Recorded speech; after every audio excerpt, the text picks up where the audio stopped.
Muy buenos días, bienvenidos de nuevo a Negocios Televisión, bienvenidos al espacio de las noticias, pendientes ya de toda la actualidad, pendientes de la última hora, por supuesto poniendo el foco un día más en lo que sucede en Oriente Medio después del ataque de este fin de semana por parte de Hezbollah, también la respuesta por parte de Israel. Sigue la tensión en Oriente Medio, sobre todo con el foco puesto en el Líbano. Vamos a estar pendientes también de la respuesta por parte de Irán, pendientes también de China, advirtiendo sobre este conflicto. También, ojo, porque ha violado en las últimas horas el espacio aéreo de Japón, mientras la tensión también se sigue acentuando en Ucrania, muy pendientes del ataque masivo que ha lanzado Rusia durante esta noche. Al menos ha alcanzado hasta 15 regiones ucranianas, sobre todo un ataque que ha afectado a Kiev y sobre todo a la infraestructura energética ucraniana. Enseguida les contamos la respuesta por parte de Ucrania, que está pidiendo además a sus aliados capacidad para poder llevar a cabo ataques de largo alcance en territorio ruso, mientras en el apartado económico esta semana el foco puesto en Nvidia, resultados que conoceremos este miércoles y que seguro que sacuden a Wall Street. Muy pendientes de todas estas cuestiones, empezamos mirando un día más a Oriente Medio. Les contamos que la frontera entre Israel y Líbano, que vivió ayer una dura escalada del intercambio de fuego entre el ejército iraní y el grupo de Hezbollah, amaneció este lunes en relativa calma. Desde que amaneció, las sirenas antiaéreas se han activado solo una vez del lado israelí debido a un dron. Dicen que tras las sirenas, que sonaron entre las 7:03 y las 7:05 al este del mar de Galilea, el sistema de defensa aérea de las fuerzas de defensa de Israel interceptó con éxito un objetivo aéreo sospechoso que fue identificado en la zona. Es lo que indica el ejército en un comunicado. El incidente ocurrió cerca de las fronteras con Jordania y Siria, al sur del área, normalmente atacada por Hezbollah. Y mientras tanto, el ejército de Israel ha asegurado este lunes haber bombardeado una lanzadera de Hamas en Yan Yunis, sur de la franja, que dicen había sido utilizada en un ataque contra el centro de Israel, además de a supuestos milicianos a lo largo de este enclave. Después del ataque contra la lanzadera se identificaron explosiones secundarias, lo que indica la presencia de cohetes adicionales. Es lo que está apuntando un comunicado castrense. Además, según este texto, docenas de milicianos fueron eliminados en el último día en Yan Yunis y Deir el-Balá, donde Israel fuerza desde la semana pasada a la población civil a desplazarse con nuevas órdenes de evacuación. Todo esto pese al peligro que corren debido a los combates.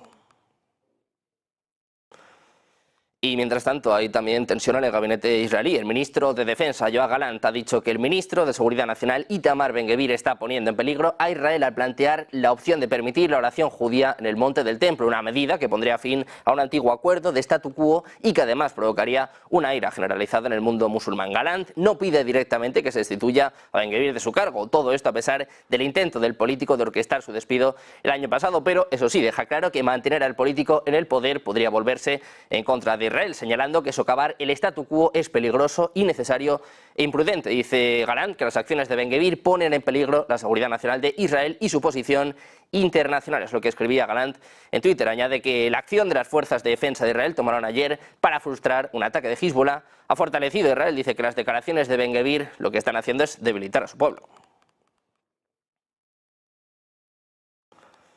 Mientras tanto, mirando de nuevo a Gaza, les contamos que Ido Azulay, residente de Acre, dice que Israel no está tranquilo tras el reciente ataque aéreo de su país contra Hezbollah en Líbano. Después de casi 11 meses de conflicto en su barrio cercano a la frontera, está molesto por lo que considera un trato desigual por parte del gobierno. Critica que solo se haya lanzado un ataque preventivo cuando los cohetes amenazaban Tel Aviv, dejando a la población del norte desprotegida. Añade que esta sensación de abandono ha generado mucha ira en la región, con líderes locales exigiendo una solución completa y considerando necesaria una guerra total para restaurar la seguridad. El ataque a Hezbollah sigue dejando dudas, también enfados, sobre todo en el norte de Israel. Y mientras tanto, los ojos están puestos también en Irán. El ministro de Exteriores iraní, Abbas Araqchi, ha conversado con su homólogo italiano Antonio Tajani, al que asegura que la respuesta del régimen al asesinato en Teherán del pasado 31 de julio del líder de Hamas, Ismail Haniyeh, será definitiva, calculada y precisa. También le ha asegurado que Teherán no tiene intención de aumentar la tensión en Oriente Próximo, pero tampoco le asusta que se produzca esa escalada. Irán culpa a Israel del asesinato de Haniyeh en un atentado en Teherán, aunque por su parte Israel todavía no ha reivindicado, tampoco desmentido la autoría de este asesinato. Araqchi estima que se trató de una imperdonable violación de la seguridad y la soberanía de Irán. Según los medios iraníes, dice que Irán no busca aumentar las tensiones, pero no obstante no tiene miedo de ello, es lo que ha dicho el propio Tajani, según el comunicado sobre la conversación telefónica hecho público por el propio gobierno iraní. Miramos también a Egipto, les contamos que solo aceptará como solución para lograr una tregua en la Franja de Gaza la salida completa de Israel de la zona fronteriza, el denominado Corredor de Filadelfia. Si bien, eso sí, dice que aceptaría que se hiciera en 2 fases en función del cumplimiento del canje de rehenes y retenidos entre Israel y Hamás. Así lo indicaban este lunes a EFE tanto fuentes negociadoras egipcias como de Hamás, quienes confirmaron además que en el Cairo han permanecido equipos técnicos de todas las partes, Estados Unidos y Qatar, como mediadores junto a Egipto, así como de Hamás e Israel, que siguen intentando trabajar para estrechar brechas y cerrar casos abiertos en las líneas generales de un acuerdo, según dijeron las fuentes que solicitaron el anonimato dada la sensibilidad de este asunto. Las conversaciones que concluyeron en la noche del pasado domingo en el Cairo fueron positivas, si bien se mantuvieron discrepancias y en ellas ni Israel ni Hamás han vuelto a aceptar las propuestas por parte de los mediadores.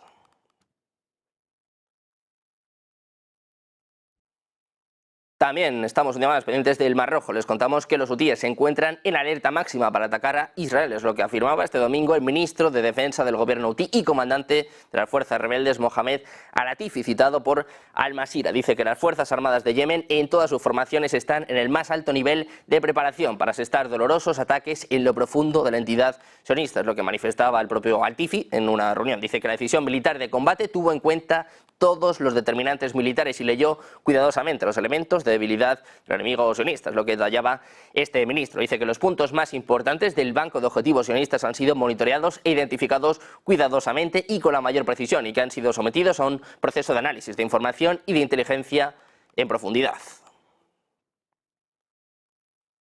Y mirando al Mar Rojo, hablamos también del barco con bandera griega Sounion. Ha estado en llamas desde el pasado 23 de agosto, después de un ataque de los hutíes de Yemen sin signos evidentes de un derrame de petróleo. Es lo que apunta la misión naval del Mar Rojo de la Unión Europea, Aspides, en una publicación en X. La misión de la Unión Europea ha publicado fotografías fechadas de este domingo que muestran fuego y humo saliendo de la cubierta principal del buque. Los hutíes, que controlan las regiones más pobladas de Yemen, dijeron el pasado jueves que atacaron este petrolero en el Mar Rojo. Aspides indicó que se observaron incendios en al menos 5 puntos de la cubierta principal de este buque. También se encendió parte de la superestructura. La imagen satelital capturada por el satélite Copernicus 2 de la Agencia Espacial Europea ha mostrado humo visible en el mar en las cercanías del lugar donde se detectó el propio Sounion por última vez.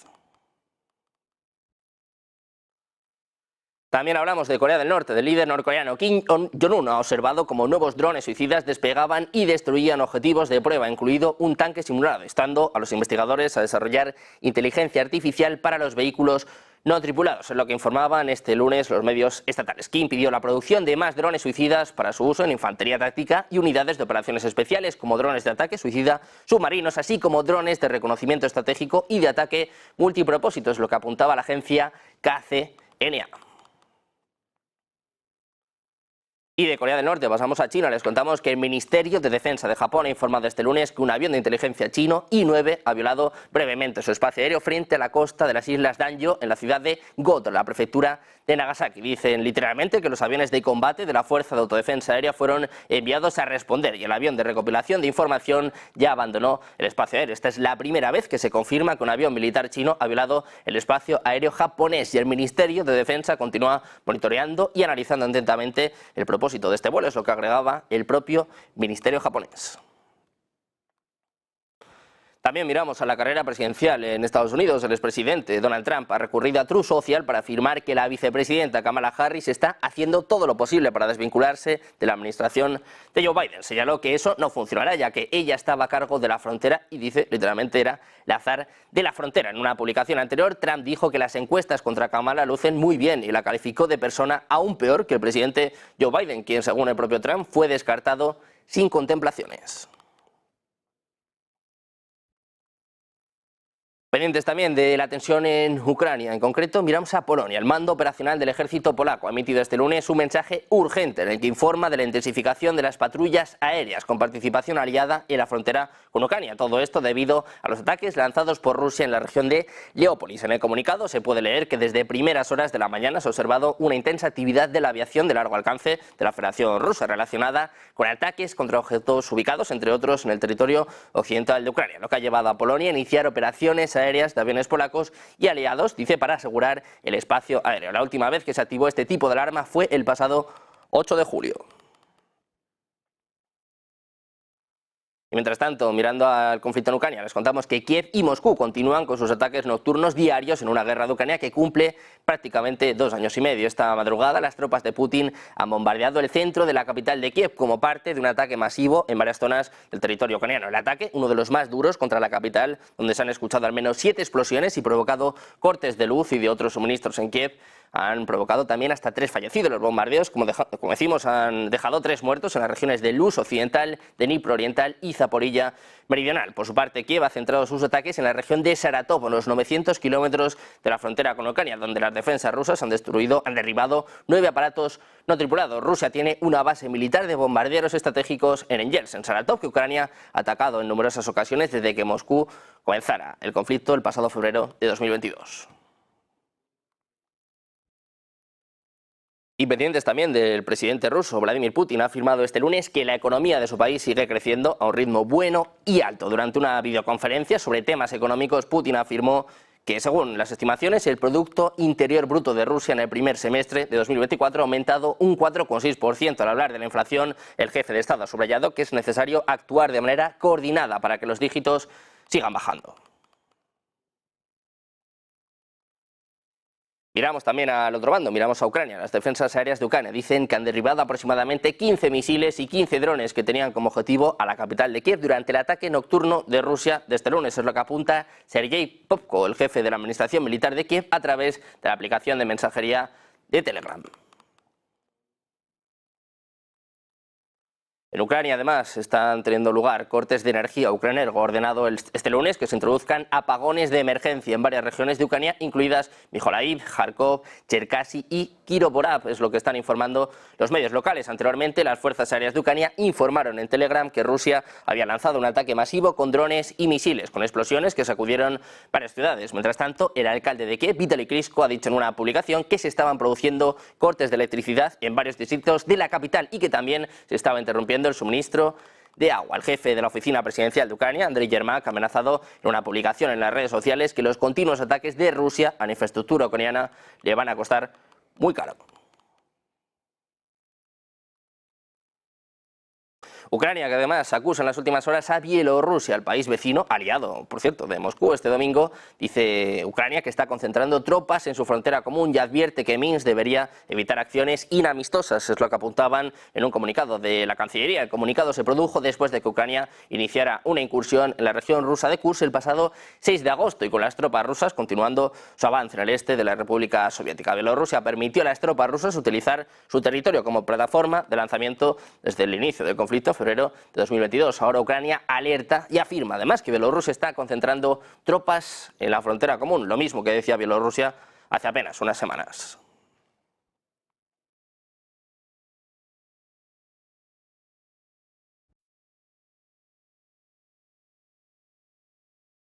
Mientras tanto, Ucrania, que además está pidiendo de nuevo a sus aliados llevar a cabo ataques de largo alcance en territorio ruso, pendientes también de Telegram, de su fundador, Pavel Durov, que sigue detenido en Francia. Vamos a hacer una pausa, unos minutos, y enseguida les contamos todo en Negocios Televisión.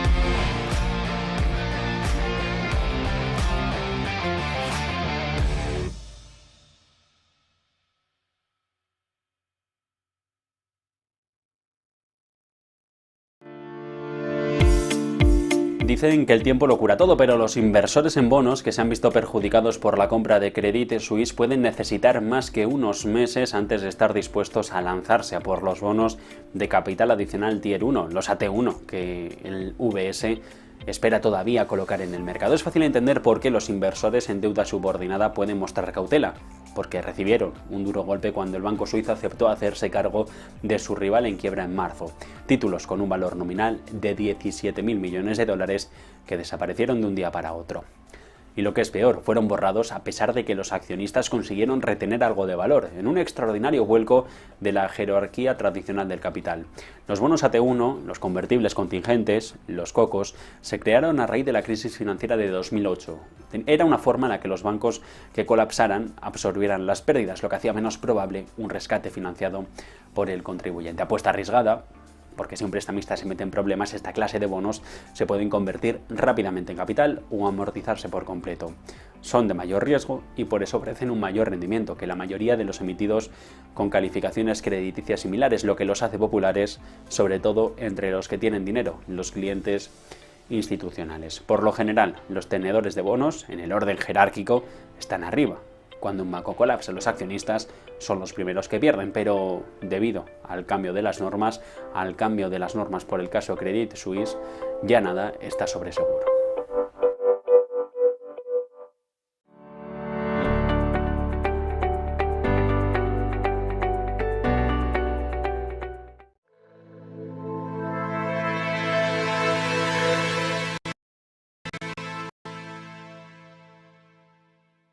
De vuelta a Negocios Televisión, seguimos pendientes de la última hora, pendientes de la respuesta de Ucrania, del principal funcionario presidencial de Ucrania, que ha pedido a los aliados de Kiev que permitan ataques de largo alcance contra Rusia con armas suministradas por Occidente. Todo esto después de que Moscú lanzara un ataque masivo contra Ucrania este lunes por la mañana. Decía que esta decisión va a acelerar el fin del terrorismo ruso, es lo que apuntaba Andrei Yermak, jefe de gabinete del presidente, la aplicación de mensajería de Telegram. También pendientes en las últimas horas de Portugal. Un terremoto de magnitud 5,4 ha sacudido Portugal este lunes, según datos del Centro Sismológico Euromediterráneo. El temblor se produjo a 80 kilómetros de Setúbal y a 61 kilómetros de Sesimbra, en el suroeste de Portugal, a una profundidad de unos 10 kilómetros. Por el momento no ha habido informes inmediatos de víctimas o daños importantes.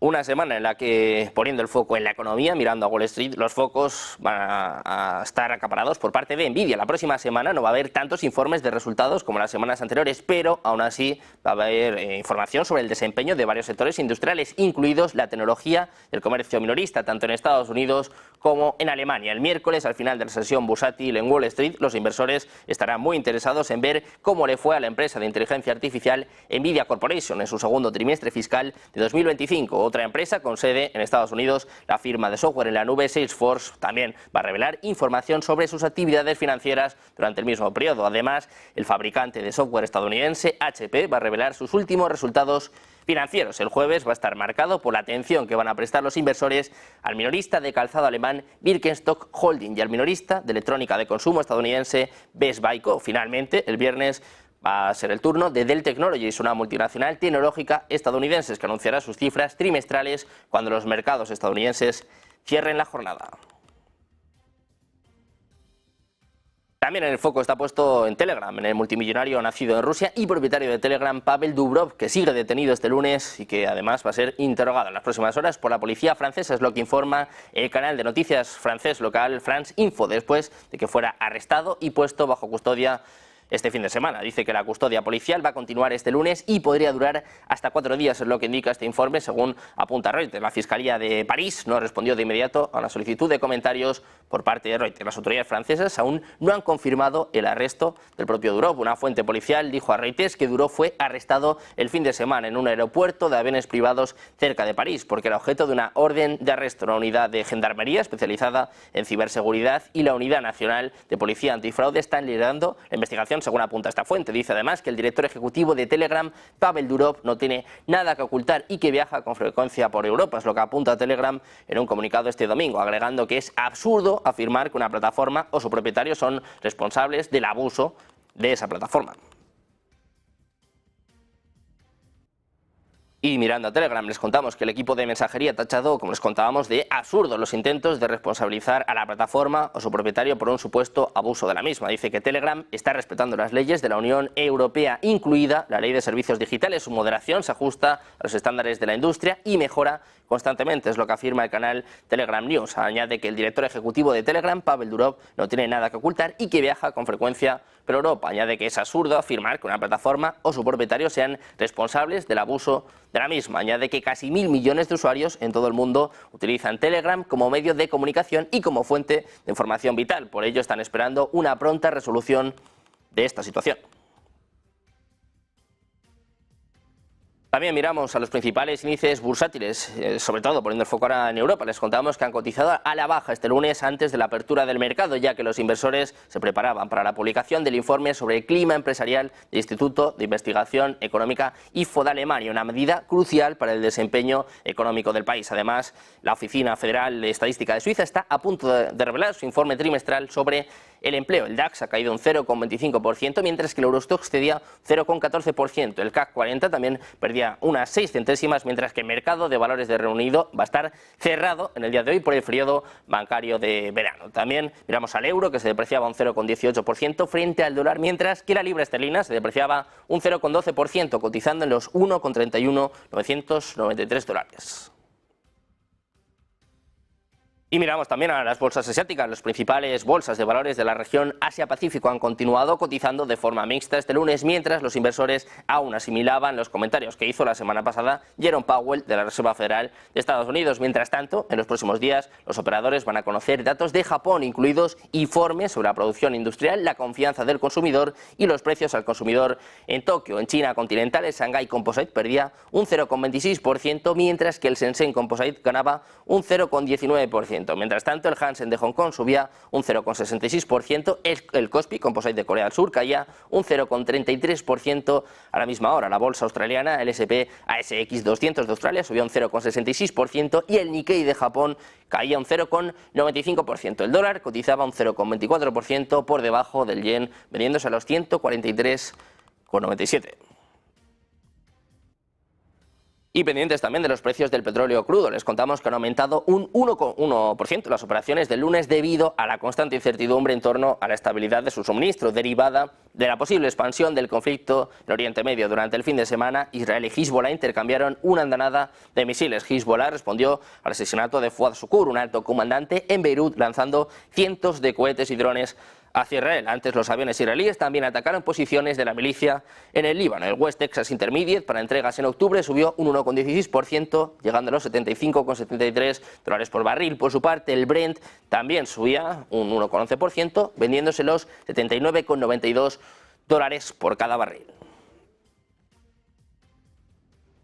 Y miramos también a las empresas. La Autoridad de Protección de Datos de los Países Bajos ha anunciado este lunes que ha multado a la empresa de transporte Uber Technologies con 290 millones de euros por enviar datos personales de taxistas europeos a Estados Unidos sin las garantías adecuadas, violando así las regulaciones de la Unión Europea. Dice que en Europa el Reglamento de Protección de Datos protege los derechos fundamentales de las personas, exigiendo a las empresas y a los gobiernos que traten los datos personales con el debido cuidado. Es lo que añadía el presidente de la DPA, Arif Goldsen. Dice que Uber no ha cumplido los requisitos del RGPD para garantizar el nivel de protección de los datos en lo que respecta a las transferencias a los Estados Unidos y que esto es muy grave. Según la DPA, Uber no solo recogió información sensible sobre conductores de Europa, sino que además la almacenó en servidores ubicados en Estados Unidos. Esto incluye detalles de cuentas, licencias de taxi, datos de ubicación, fotos, información de pago, documentos de identidad y en algunos casos incluso registros médicos y penales de los conductores.